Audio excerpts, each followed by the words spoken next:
Well, hello guys, and welcome back to Mr. G Physics. It's Mr. G, and this time we're going to be doing a question on universal law of gravitation. This topic is for grade 10s, for grade 11s, as well as grade 12. But before we move on, don't forget to subscribe for the channel so you can get all the notifications of videos I post on regular basis. I will leave a link with the a place where you can actually download the video. Now, this question says two space probes are orbiting the planet Neptune.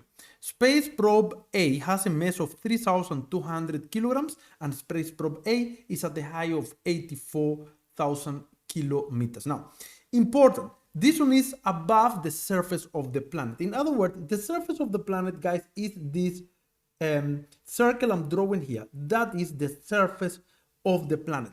They are telling you that the distance from A to the surface, it means this distance here is 84,000 kilometers. Note, you cannot work in kilometers. You have to convert. So when you convert this one, you have to say 84 multiplied by 1,000 and you will get 8,4 times 10 to the 7 meters. You have to work in meters.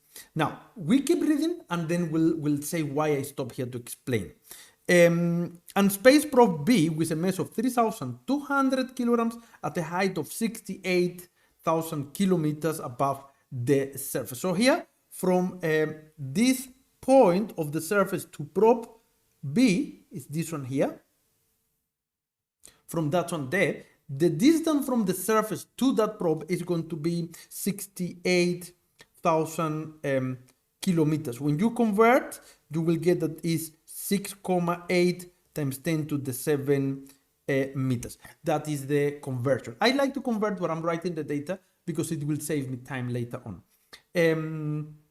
That's it. Neptune has a mass of 1,2 times 10 to the 26 kilograms and a radius of 2,48 times 10 to the 7 meters. Now, the radius of Neptune is also given to us. Remember, it's going from the surface to the center of the planet. So if this is the center of the planet, this one here is the radius. I'm going to write radius with a capital R, and I hope you can see with the colors here, which is a little bit problematic. Now that radius is given to us. Right, so we're moving on. We'll see where we come in with terms of the radius and the surface of the planet. Let's say state Newton's law of universal gravitation. Well, guys, you have to learn that law. I'm going to leave here the law so you can read and stop the video and write it down. But this law says that the gravitational force between any 2 point objects that have mass will be equal or directly proportional to the product of the mass of the object and inversely proportional to the square of the distance between the center of the object. The law is there. You just have to write and memorize it. In symbol, that law can be written as the following. The gravitational force, that is the force of attraction between any two objects that has mass, is going to be directly proportional to the product of the masses of the objects and inversely proportional to the distance of the objects. That distance is between the center of the objects and is a square. So now here, for example, and that is why I stop for a second. Here, the attraction is between the center of the space satellite to the center of the planet. This here is the distance we are speaking about. And you can see that that distance is going to be equal to, and let me write equal, no bracket. This is going to be equal to 8,4 for A times 10 to the 7 plus the radius of Neptune, which is actually given to us. And the same applies for the second satellite or satellite B. So it's important for the upcoming calculation. Calculate the magnitude of the gravitational force between Neptune and space probe A. So only for A. So let's do that one quickly. Now here, what formula we are going to use? 5.2. Guys, the formula is given to you, and I just almost write it there.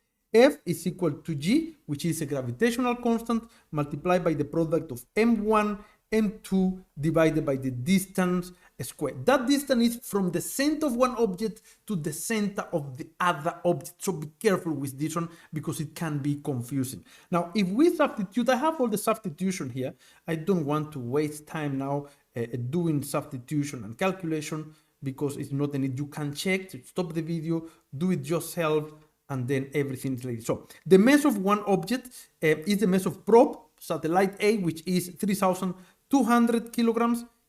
What did I just say? 3,200 times the mass, the second object is the planet, and that will be equal to 1,02 times 10 to the 26. That is the product of the masses, everything divided by the distance square. Distance, I just did write it there.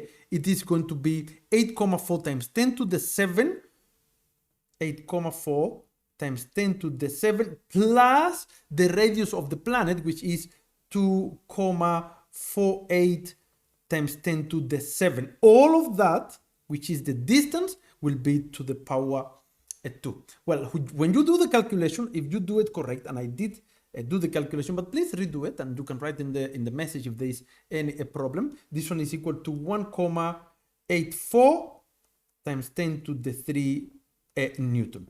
That is the magnitude of the force between the planet Neptune and that specific satellite A. That is question 5.2. I hope it's clear, it's quite simple.